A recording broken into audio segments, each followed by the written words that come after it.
Hey guys, tonight we're slipping into a world of lace, whispers, and rules so bizarre you'll wonder how anyone survived it with their sanity intact. Picture this. You're standing in front of a mirror in 1875, and your maid is yanking on the laces of your corset like she's trying to wring out a wet towel. Your ribs creak. Your lungs protest, but you smile because that's what a proper Victorian lady does. You're not just getting dressed, you're preparing for a performance. And if you don't cinch that waist to a wasp-like 18 inches, society might just decide you're morally questionable. You probably won't survive this. So, before you get comfortable, take a moment to like the video and subscribe, but only if you genuinely enjoy what I do here. And hey, drop your location and local time in the comments. I love seeing where you're listening from. Now dim the lights, maybe turn on a fan for that soft background hum, and let's ease into tonight's journey together. You trudge into the day, corset cinched so tightly that breathing feels like a luxury. The goal? A waist so small it could be encircled by a man's hands. That's not just fashion, it's morality. A tiny waist signals discipline, restraint, and femininity. You're not just wearing a garment, you're wearing virtue. And if you faint from lack of oxygen, well, that's just part of the charm. Corsets weren't just for shaping, they were for signaling. The boning, often made from whalebone or steel, pressed your body into a rigid hourglass, forcing your shoulders back and your chest forward. You're not allowed to slouch. Slouching suggests laziness, or worse, sexual looseness. Historians still argue whether the corset was more about male control or female competition, but either way, you're stuck in it. And don't even think about skipping it. Even your nightgown has a sleep corset, because heaven forbid your waist relax while you dream. You wake up sore, bruised, and breathless, but you smile through it. That's etiquette. Now, here's the quirky bit. Some women wore training corsets from childhood. Yes, little girls, sometimes as young as 4, were laced into miniature versions to prepare their bodies for adult restriction. It's like preschool, but for spinal compression. And if you're pregnant, surprise, there's a maternity corset for that. It's got extra room for the belly, but still cinches the waist. Because even in gestation, you must remain dainty. You walk into a room and everyone knows your status by your silhouette. A wide skirt and a tiny waist mean you're respectable. A loose bodice, you might as well wear a scarlet letter. The corset becomes your passport to polite society. But here's the kicker.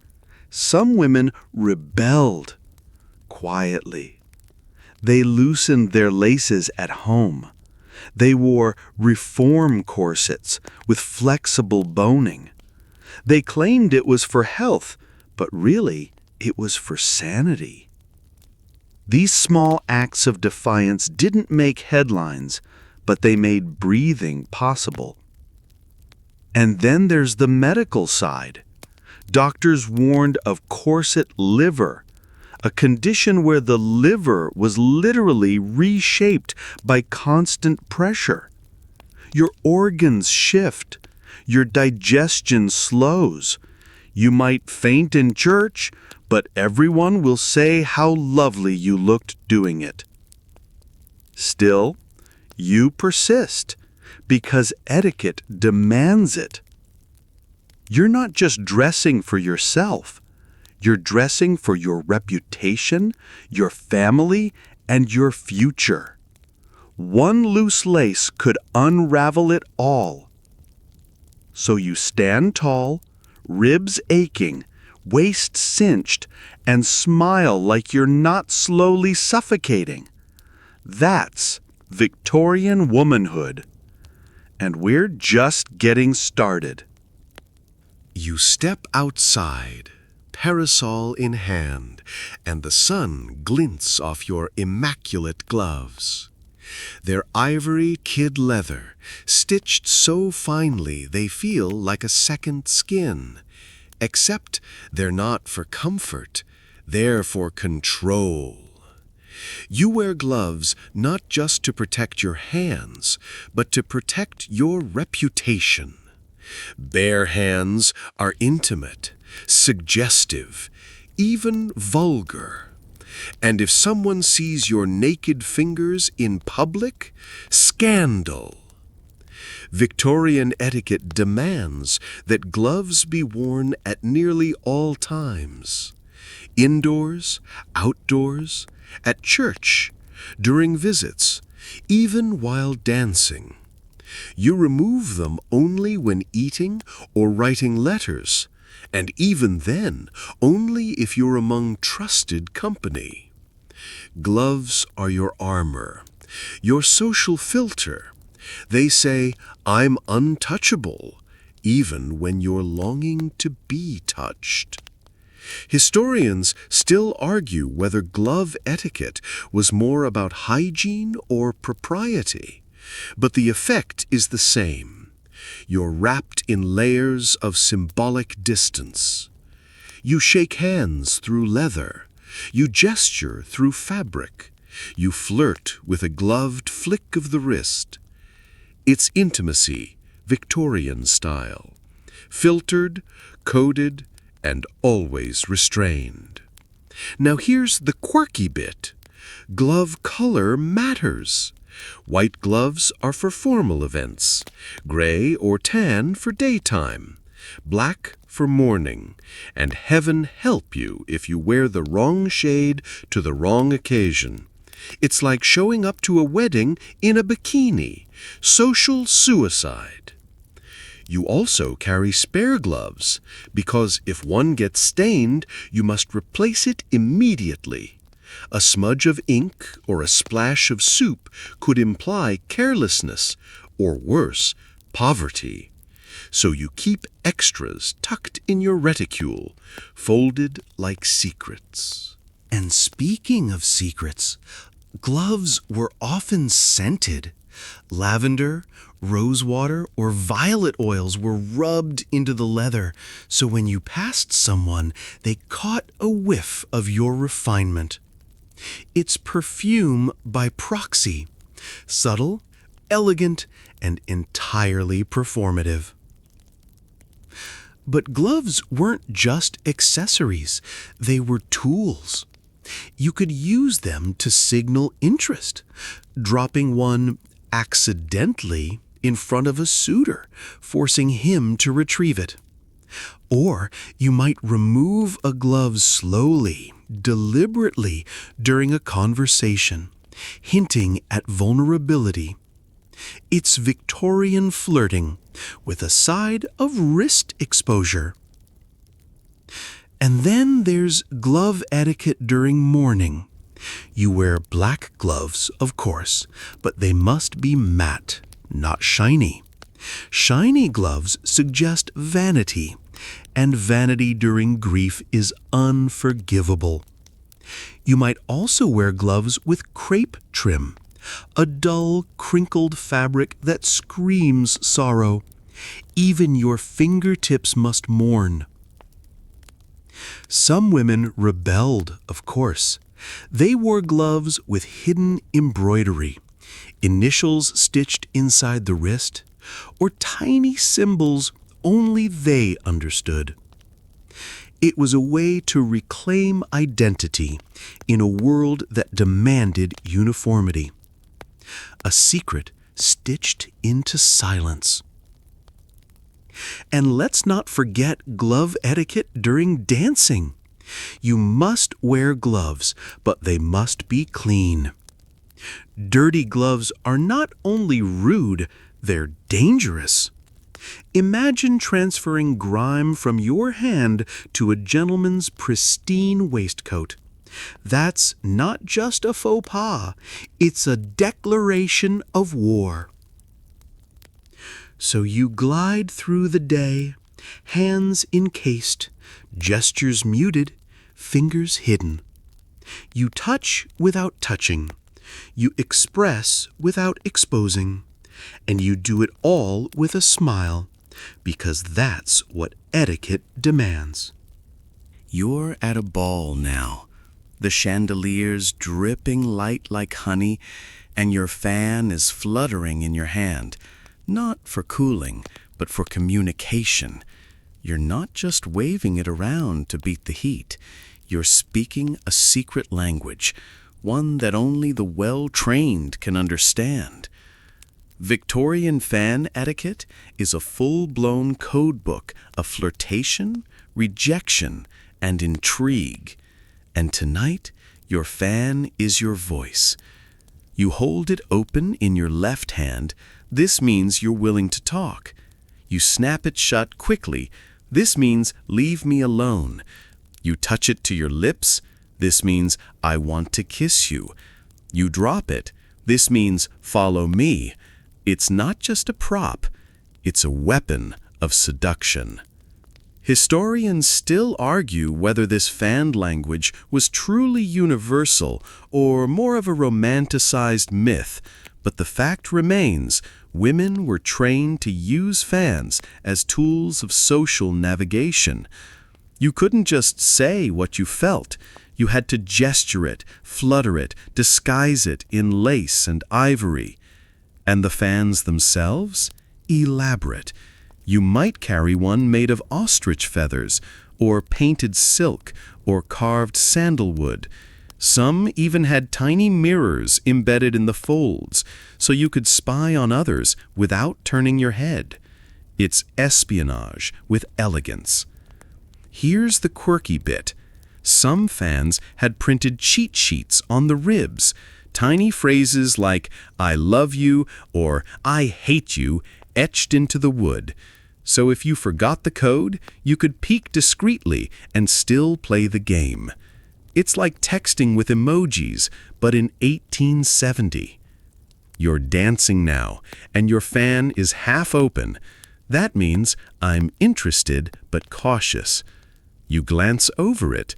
I'm watching you. You fan yourself slowly. I'm bored. Every flick, every fold, every pause is loaded with meaning. And if you're caught using your fan incorrectly, social disaster. You might accidentally signal romantic interest to the wrong man, or worse, insult someone's mother.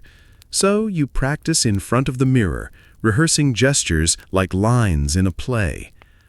Some women used fans to rebel. They'd snap them shut loudly during dull conversations, or wave them too quickly, signaling impatience. It was subtle, but it was resistance. A way to say, "I'm not amused," without uttering a word. And then there's the mourning fan. Yes, even grief has its own accessory. These fans were black, often made of jet or crepe, and used sparingly. You couldn't flutter them playfully. You could only hold them solemnly, occasionally shielding your face in sorrow. Even your flirtation had to pause for death. You leave the ball, fan tucked into your reticule, and you wonder how many conversations you had without speaking, how many invitations you extended, how many rejections you delivered, all with a flick of the wrist. Because in Victorian society, words are dangerous, but fans are safe. Fans are coded. Fans are etiquette. You're strolling through the park now, parasol tilted just so, and you accidentally drop your handkerchief. Not just any handkerchief, mind you. This one is lace-trimmed, monogrammed, and lightly scented with violet water. You don't look down. You don't break stride. You wait. Because if the right gentleman retrieves it, you've just initiated a courtship. If the wrong one does, well, you might need to pretend it wasn't yours. Victorian handkerchief etiquette is a masterclass in subtlety. You don't just use it to dab your nose or catch a sneeze. You use it to speak, to flirt, to signal. It's your social Swiss Army knife, folded neatly in your gloved hand. Historians still argue whether the handkerchief's role in flirtation was truly widespread or more of a romantic trope, but there's no denying its presence in etiquette manuals and novels of the time. You're expected to carry one at all times, and not just for hygiene. It's a symbol of refinement, a badge of femininity. And here's the quirky bit. Some handkerchiefs were embroidered with secret messages, tiny initials, coded symbols, or even miniature poems stitched into the corner. You might press it into a suitor's hand during a dance, and he'd spend the rest of the evening deciphering your stitched riddle. It's like Victorian Snapchat, fleeting, cryptic, and thrilling. You're seated now, chatting with a group of ladies, and you casually twirl your handkerchief. That means you're bored. You fold it carefully. This means you're listening. You press it to your cheek. This means you're flattered. Every gesture is loaded with meaning, and you've memorized the choreography. But beware. Dropping your handkerchief too often makes you seem desperate, and retrieving someone else's without permission, social overstep. You must wait for the right moment, the right person, the right glance. It's courtship by cotton. And then there's the mourning handkerchief. Yes, even grief has its own textile. These are black-bordered, often made of heavier fabric, and used sparingly. You don't wave them, you don't twirl them. You hold them solemnly, occasionally dabbing your eyes with theatrical restraint, because even tears must be elegant. Some women rebelled, of course. They carried brightly colored handkerchiefs when muted tones were expected, or they embroidered cheeky phrases like "catch me if you can" in the corner. It was quiet defiance, stitched in silk. And don't forget the hygiene angle. You're expected to keep your handkerchief pristine. A stained or crumpled one implies carelessness, or worse, illness. So you carry extras, folded like origami, tucked into hidden pockets. You're always prepared, always poised. You leave the park, handkerchief safely tucked away, and you wonder how many messages you sent today, how many invitations, how many rejections. All without speaking, all without breaking the rules. Because in Victorian society, silence is golden, and cotton is communication. You're walking down a cobbled street now, skirts swishing like whispers, and every step is a performance. You don't stomp, you don't stride, you glide. Because Victorian etiquette demands that a woman walk like she's floating, graceful, silent, and always composed. Your feet barely make a sound. Your posture is perfect, and your eyes stay forward. You're not just moving, you're demonstrating virtue. Walking is an art form. You've practiced it in drawing rooms, hallways, and gardens. Your steps are small, deliberate, and symmetrical. You never rush, even if you're late. Rushing implies disorder, and disorder implies moral weakness. You're a lady, not a locomotive. Historians still argue whether this obsession with walking was rooted in class distinction or gender control. But either way, you're caught in the choreography. You're expected to move like a swan, not a squirrel. And if your skirt rustles too loudly, you might be accused of vulgarity. Here's the quirky bit. Some etiquette manuals advised women to walk with their toes slightly turned out, and their arms held close to the body, like a ballerina. You're not just walking, you're curating an image. And if you trip, you must recover with elegance, as though the pavement offended you. You're wearing boots now, buttoned up to the ankle, with tiny heels that force your posture upright. They're not made for comfort. They're made for control. You can't run in them. You can barely climb stairs. But they make your gait dainty. And that's what matters. And don't forget the parasol. You hold it at a precise angle, shielding your face from the sun.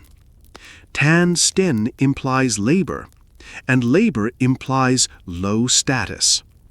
So you walk in the shade, even if it's cloudy. Your complexion is your resume. Some women rebelled, of course. They walked briskly when no one was watching.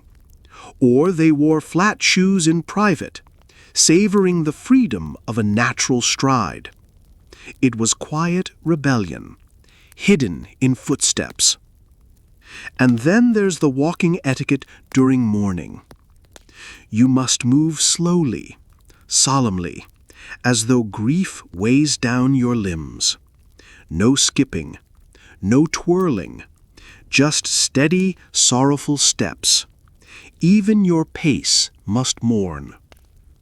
You pass a gentleman on the street, and he tips his hat. You nod, but you don't stop. Stopping implies availability, and availability implies impropriety. You keep walking, eyes forward, posture perfect. You reach your destination, breath steady, feet aching, and you realize you've just performed an entire social ballet. Every step was judged. Every movement was coded, and you did it all without speaking. Because in Victorian society, walking isn't just transportation, it's reputation. You're finally seated, but don't relax just yet. Victorian etiquette turns sitting into a full-body performance. You don't slump, you don't lean. You perch like a porcelain figurine balanced on the edge of a velvet cushion.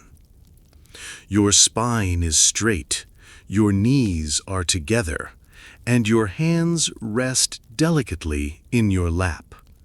You're not just sitting, you're signaling. The way you occupy space speaks volumes. A lady must never sprawl, slouch, or cross her legs at the knee. That's for actresses and barmaids. You cross at the ankle, if at all, and only when your skirt is long enough to conceal the gesture. You're a sculpture of restraint. Historians still argue whether these posture rules were about modesty or control, but the result is the same. You're physically confined even when resting. Your body is a canvas for virtue, and every angle must be curated. Here's the quirky bit. Some etiquette manuals advised women to sit as though a thread connects the top of your head to the ceiling. You're supposed to imagine being gently pulled upward, elongating your spine and lifting your chin. It's not just posture, it's performance art. And don't even think about shifting too much. Fidgeting implies nervousness, and nervousness implies guilt. You must remain still, serene, and composed, even if the chair is uncomfortable, even if your corset is digging into your ribs. You suffer silently. That's etiquette. You're in a parlor now, surrounded by other ladies, and the seating arrangement itself is a social map. The hostess sits in the most prominent chair. Guests are arranged by rank, age, and marital status. You don't just sit anywhere. You wait to be placed. And if a gentleman enters, you rise, always, even if you've just sat down. Rising shows respect, and respect shows breeding. You don't complain. You don't sigh. You smile and stand like a well-trained automaton. Some women rebelled, of course. They slouched in private. They sat cross-legged while reading novels. They curled up in armchairs when no one was watching. It was quiet defiance, hidden in upholstery.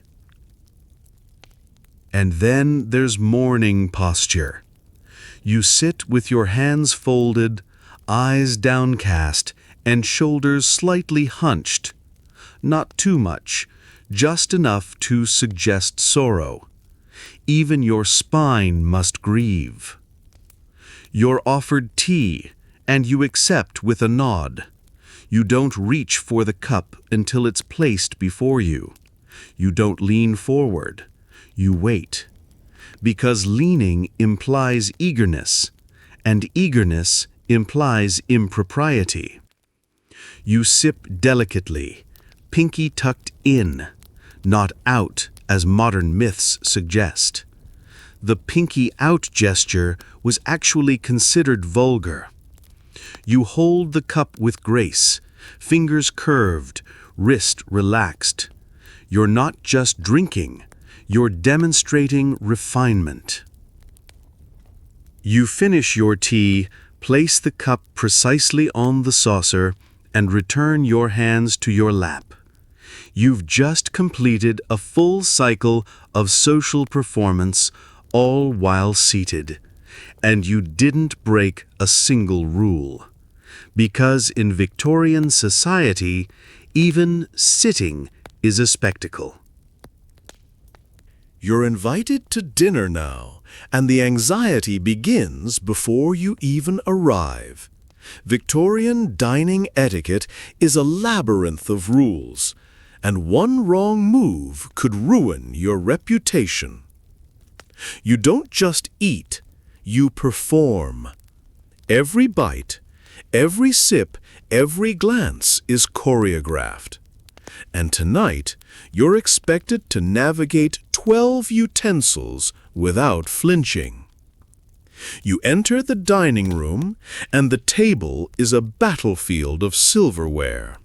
Forks, knives, spoons, each with a specific purpose.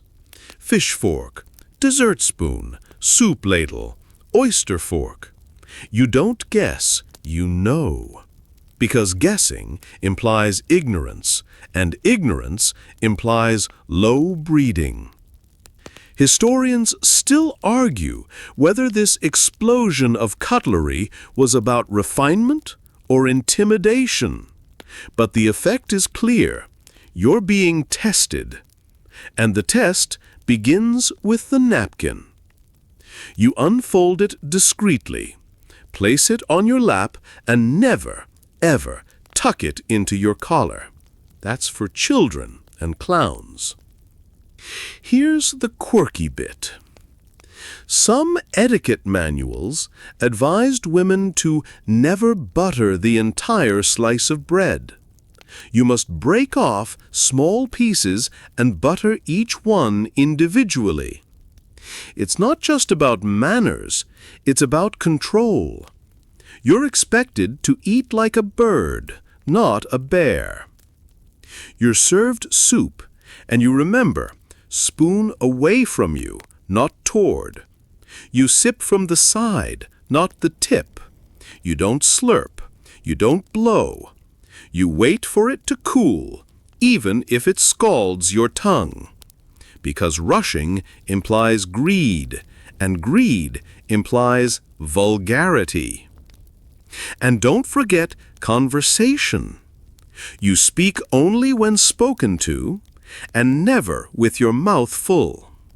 You don't discuss politics, religion, or money.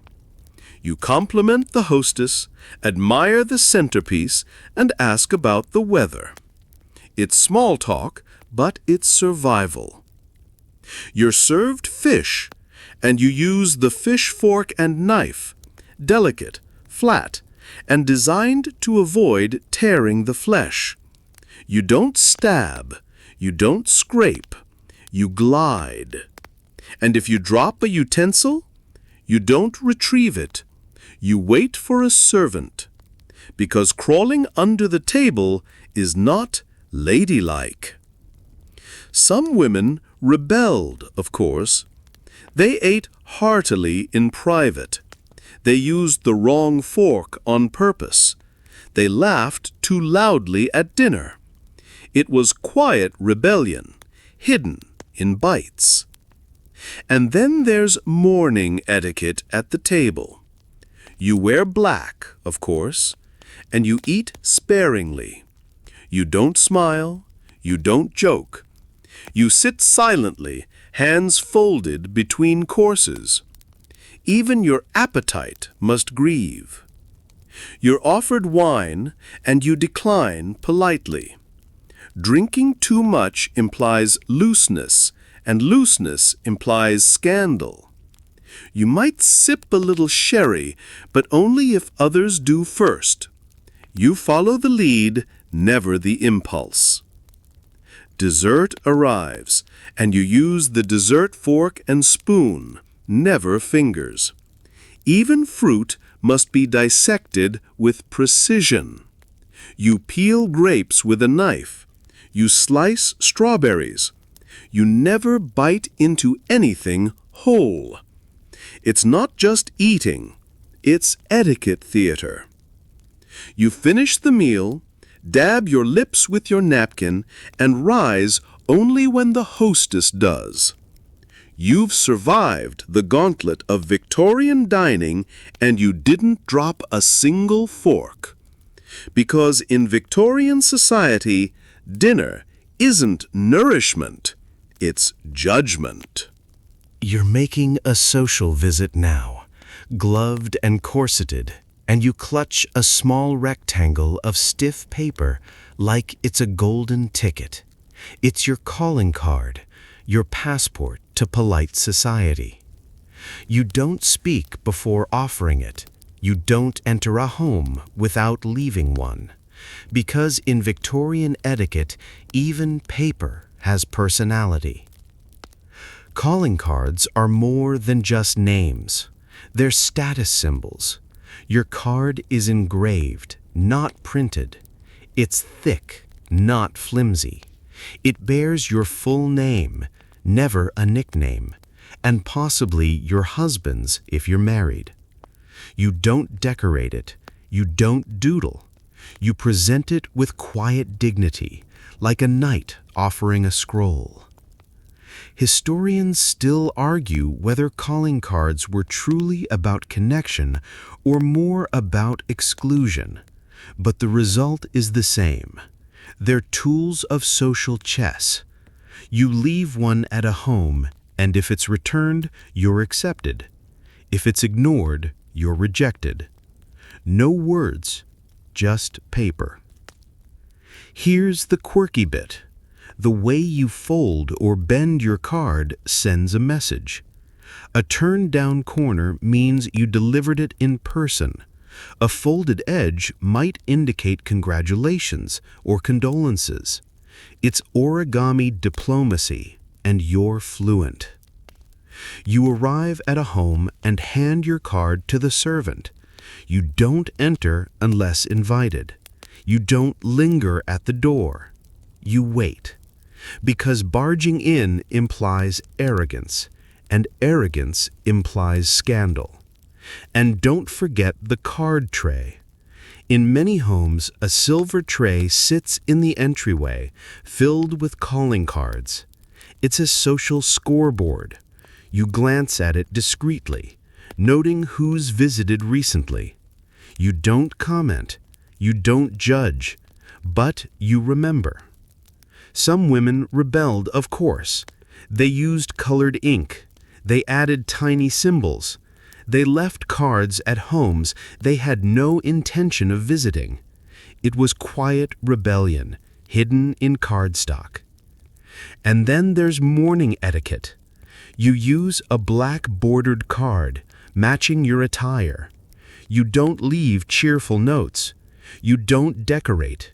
You present it solemnly and only to close acquaintances. Even your paper must grieve. You're invited in, and you sit for exactly 15 minutes, no more. Staying longer implies presumption. Leaving too soon implies rudeness. You sip tea, compliment the drapes, and inquire about the hostess's health. You don't discuss your own. That's considered self-centered. You leave, card tray slightly fuller, and you know you've played the game well. You've navigated the silent rules, the folded corners, the unspoken judgments, and you did it all with a piece of paper. Because in Victorian society, even your name must be curated. You're brushing your hair now, 100 strokes before bed. Because Victorian etiquette doesn't stop when the sun goes down. Your hair isn't just a style, it's a statement. Long, glossy, and elaborately arranged. It signals purity, femininity, and social standing.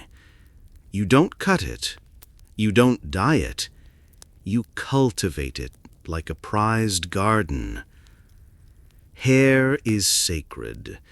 You wear it up if you're married, down if you're young and unmarried.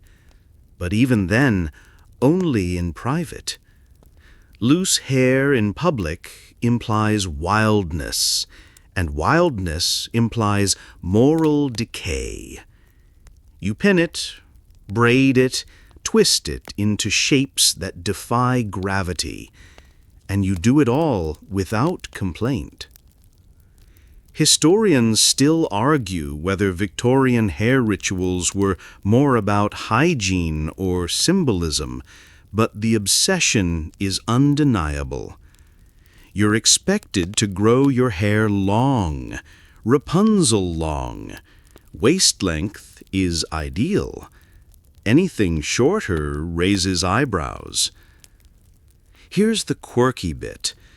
Some women collected their shed hair in special containers called hair receivers. These porcelain jars sat on vanities waiting to be filled. The hair was later used to make hairpieces, jewelry, or even sentimental keepsakes. It's recycling, Victorian style. You're preparing for a ball, and your hair must be perfect. You might hire a maid or visit a hairdresser, but either way, the process takes hours. Curls are arranged with heated tongs. Braids are woven with ribbons. Flowers or combs are added for flair. You don't just style, you sculpt. And don't forget the symbolism. A lock of hair given to a suitor is a token of affection. A curl kept in a locket is a memorial.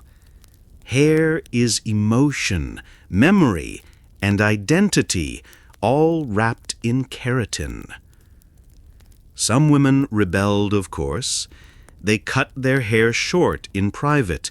They wore simple buns instead of elaborate styles. They refused to spend hours in front of the mirror. It was quiet rebellion, hidden in strands.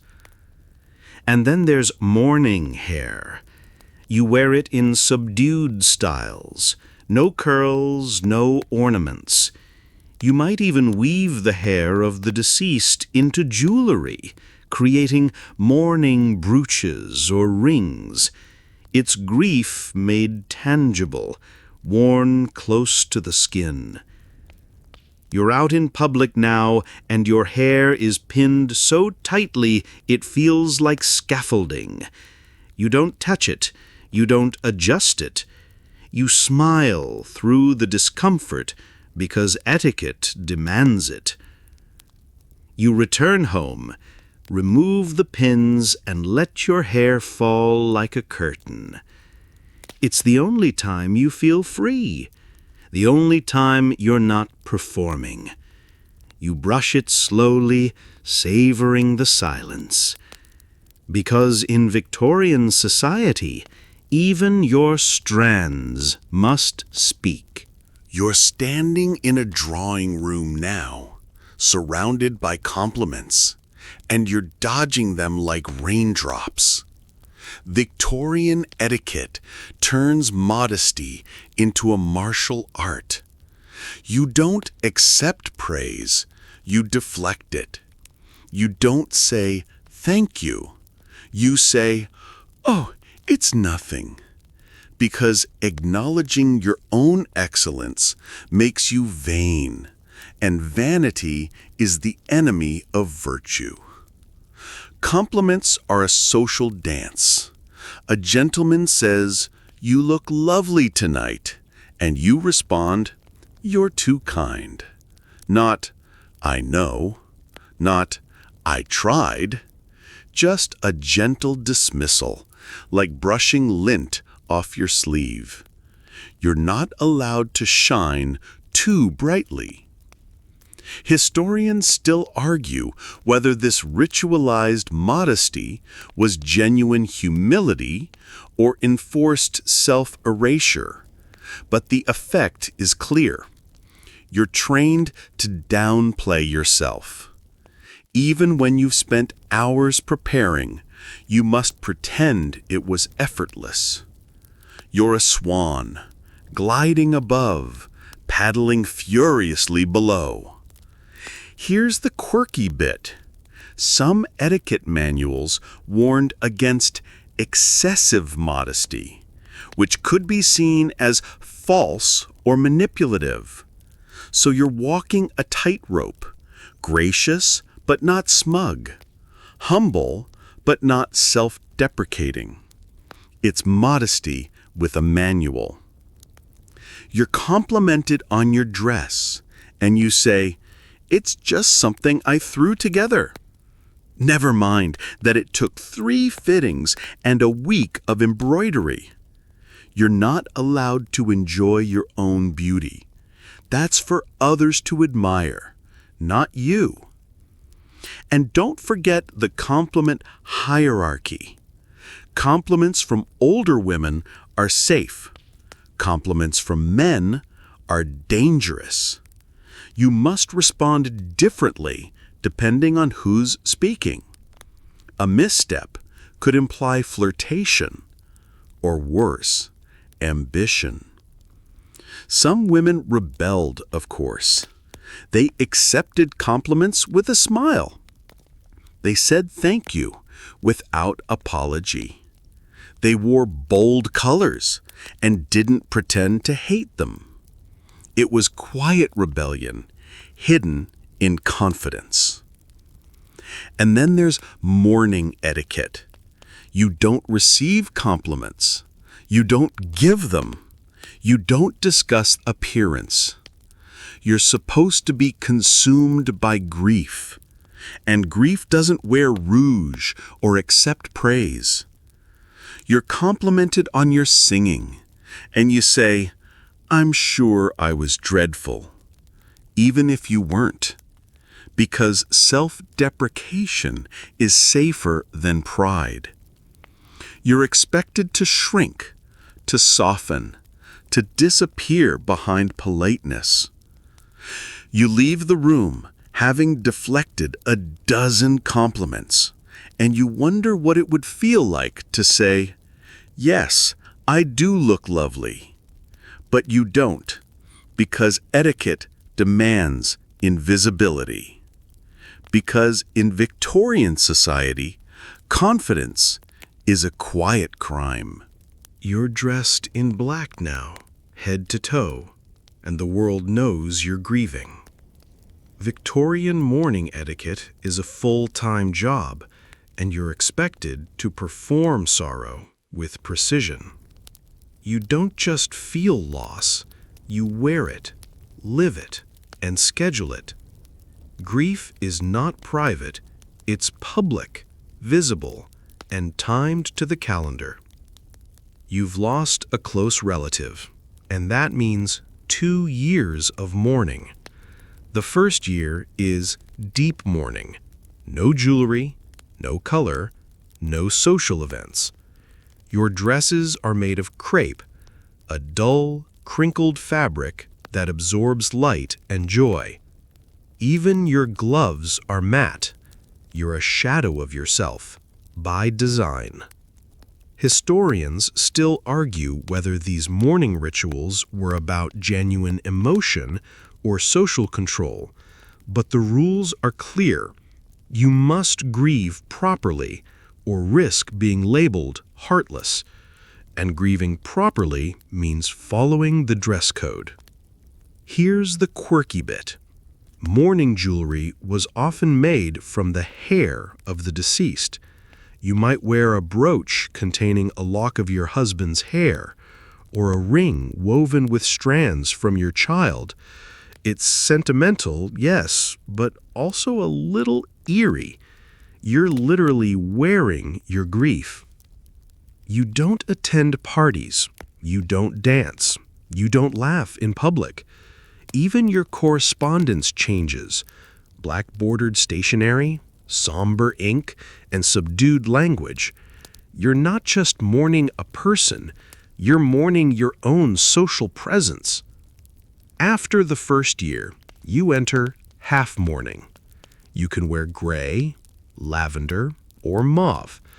You can attend quiet gatherings. You can smile, just a little, but you're still expected to show restraint. Too much joy too soon implies callousness. Some women rebelled, of course. They shortened their mourning periods. They wore jewelry in secret. They attended events under pseudonyms. It was quiet rebellion, hidden in shadows. And don't forget mourning etiquette for children. Even toddlers were dressed in black, their tiny shoes and bonnets signaling loss they couldn't understand. Grief was a family affair, and no one was exempt. You're walking through town, and people nod solemnly. They don't speak unless you do. They don't ask questions. Your black dress says everything. You're a living monument to sorrow. You return home, remove your gloves, and fold them carefully. You brush your hair in silence. You write a letter on black-bordered paper. You don't cry. Not here, not now. Tears are private. Mourning is public. Because in Victorian society, grief is a performance. You're seated at your writing desk now. candle flickering beside you, and you dip your pen into violet ink. Not black, not blue, violet. Because Victorian etiquette doesn't just govern what you say, it governs how you say it and what color you say it in. Your letters are more than communication. They're coded emotion. You begin with the date, neatly aligned in the top right corner. You don't rush. You don't scribble. Your handwriting is a reflection of your character. Looped, elegant, and restrained. But not too looped. Because excessive loops in your script might suggest flirtation. Or worse, lust. Yes, even your penmanship is policed. Historians still argue whether these handwriting codes were widely practiced or more of a niche obsession. But etiquette manuals certainly didn't hold back. You're expected to write with clarity, modesty, and decorum. No slang, no abbreviations, and absolutely no underlining for emphasis. That's considered vulgar.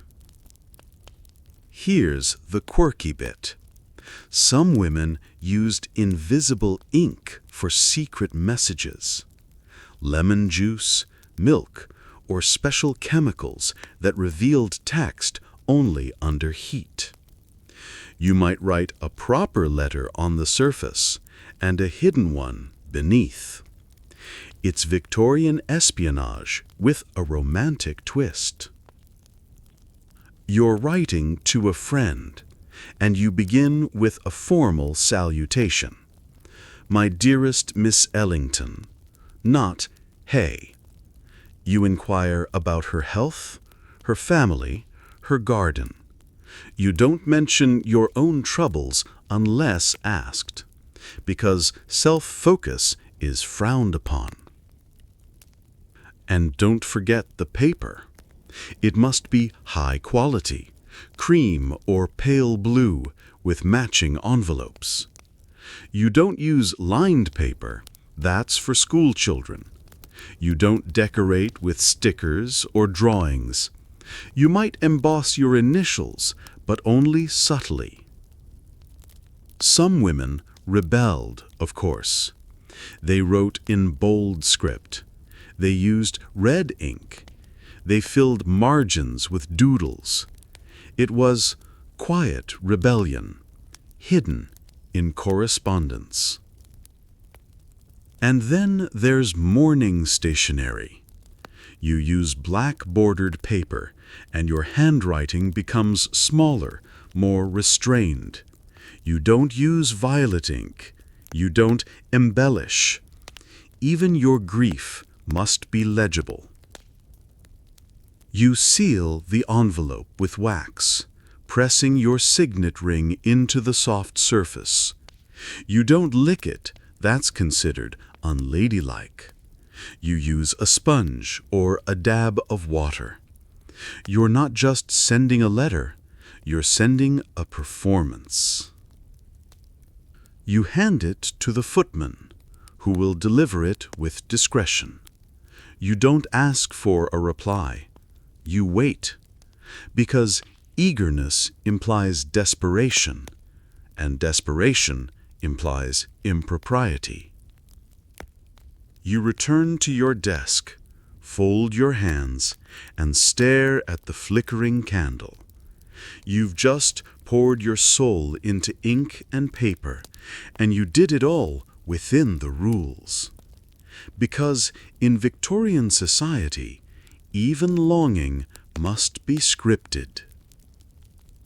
You're at a ball again, music swirling through the air like perfume, and you're about to dance, but not freely. Victorian dancing is courtship in disguise, and every step is a negotiation. You don't just move to music. You move within boundaries, both physical and social. And tonight, your palms must never touch. You're invited to waltz, and you accept with a nod. You don't smile too broadly. You don't rush to the floor. You wait for the gentleman to lead, because initiative implies boldness, and boldness implies scandal. You're a guest, not a participant. Historians still argue whether Victorian dance etiquette was truly about romance or more about surveillance. But the rules are clear. Dancing is a public display of private interest, and every movement is watched. Here's the quirky bit. Some dance cards were tiny booklets with miniature pencils attached, allowing you to schedule your dances in advance. You'd write down names, one for each song, and guard the card like a diary. A full card meant popularity. An empty one meant social death. You step onto the floor, and your gloved hand rests lightly on your partner's arm. Not too firmly, not too casually. Just enough to suggest interest without impropriety. Your other hand holds your skirt, lifting it slightly to avoid tripping. You don't lift too high. That's for actresses. And don't forget the spacing. You must maintain a respectable distance. No pressing close, no lingering touches. The waltz is intimate, yes, but only in illusion. Your bodies move in harmony, but never in contact. It's romance with a ruler. Some women rebelled, of course. They danced with enthusiasm. They laughed too loudly. They chose partners based on charm, not status. It was quiet rebellion, hidden in rhythm. And then there's mourning etiquette. You don't dance. You don't attend balls. You decline invitations with handwritten regrets. Even your feet must grieve. You finish the dance, curtsy, and return to your seat. You don't linger on the floor. You don't seek another partner. You wait to be asked, because initiative implies desire, and desire implies danger. You glance at your dance card, noting the next name. You don't skip songs. You don't rearrange. You follow the schedule like scripture, because in Victorian society, spontaneity is suspicious. You leave the ball, feet aching, heart fluttering, and you wonder what it would feel like to dance freely. But you don't, because etiquette demands choreography. Because in Victorian society, even joy must be rehearsed. You're seated in a parlor again, surrounded by chatter. But you say nothing. Not because you have nothing to say, but because silence is your shield. Victorian etiquette teaches that a woman's quiet is her virtue. You don't interrupt. You don't dominate. You listen, nod, and occasionally murmur agreement. Your silence is not emptiness, it's strategy. You're expected to be agreeable, not assertive, to observe, not opine. And if you do speak, it must be soft, measured, and brief. Loud voices imply vulgarity.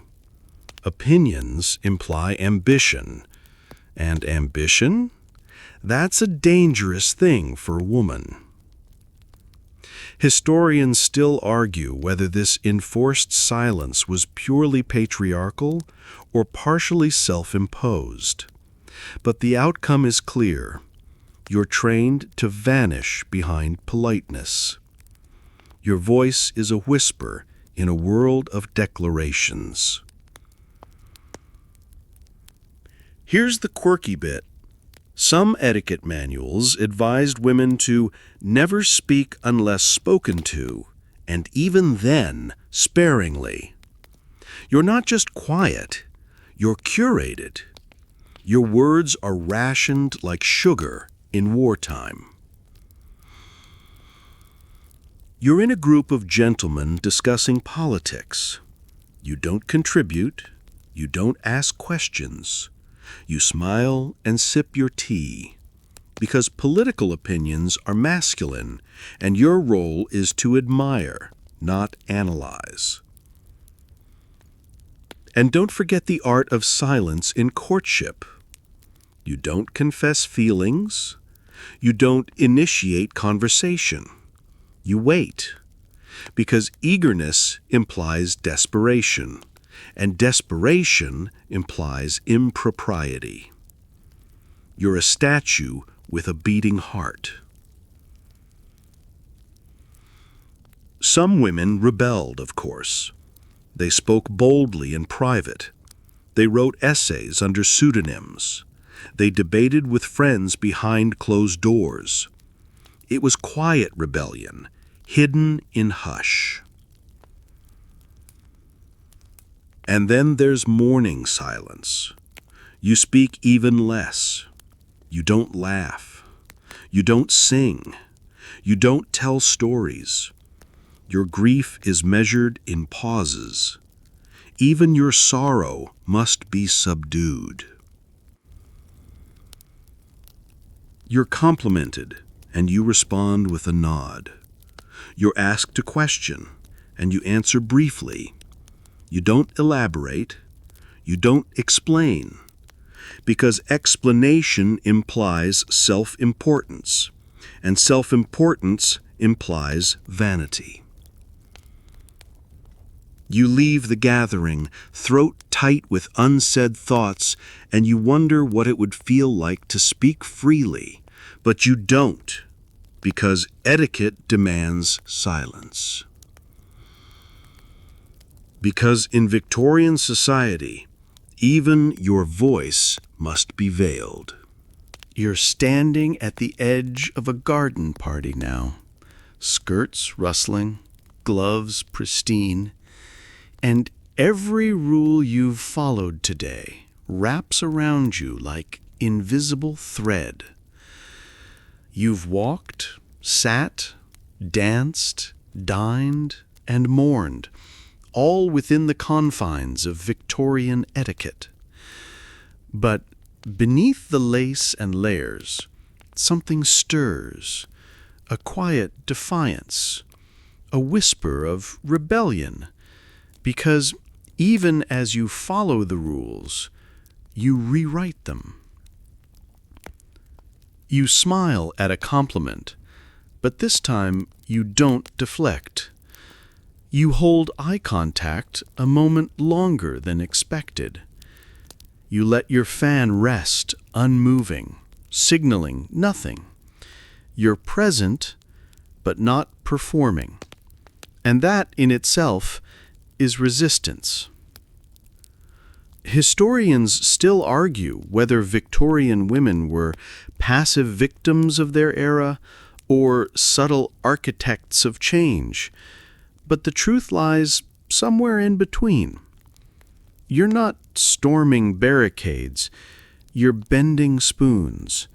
You're not shouting, you're choosing silence.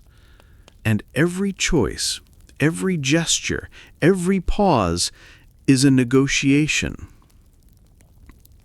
Here's the quirky bit. Some women created their own etiquette manuals, rewriting the rules to suit their needs. They published anonymously or under male pseudonyms, offering advice that challenged the status quo. It's rebellion in print, disguised as guidance. You're complimented on your hair, and you say, "Thank you." Just that. No apology, no dismissal. And the world doesn't collapse. You've broken a rule and survived. You sit with your ankles crossed, not just at the feet, but at the knee. You laugh a little too loudly. You eat the whole strawberry, no slicing. These are small acts, but they ripple. They remind you that etiquette is not law, it's theater, and you can choose your role. Some women rebelled openly. They joined suffrage movements. They wore trousers.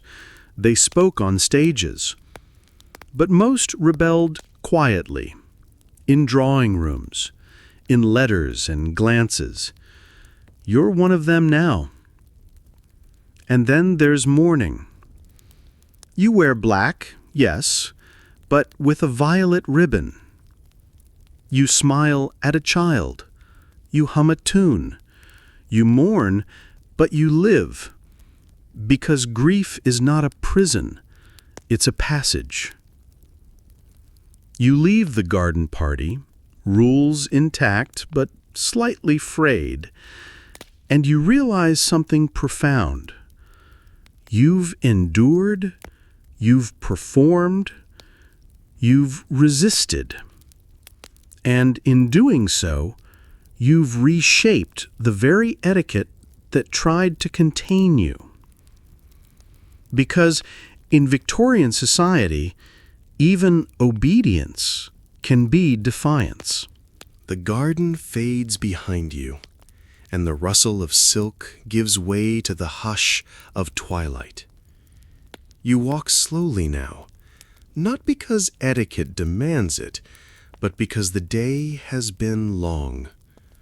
The rules, the rituals, the quiet rebellions, they settle around you like mist. You're no longer performing, you're simply being. The air is soft, the sky dimming to a gentle gray, and your footsteps echo like distant memories. You think of the women who came before you, who smiled through corsets, who spoke through fans, who mourned with grace and grit. Their strength wasn't loud, but it was lasting. You reach your room, unpin your hair, and let it fall freely. No rules now, no posture, just breath, just quiet. You sit by the window, watching the stars blink into view, and you feel the weight of history, not as a burden, but as a blanket, worn, warm, and woven with courage. Tonight, you rest not just from the day, but from centuries of expectation. You've walked through their world, felt their constraints, and honored their endurance. And now, you let it go. Sleep well, dream deeply, and remember, even the softest silence can carry the loudest truth.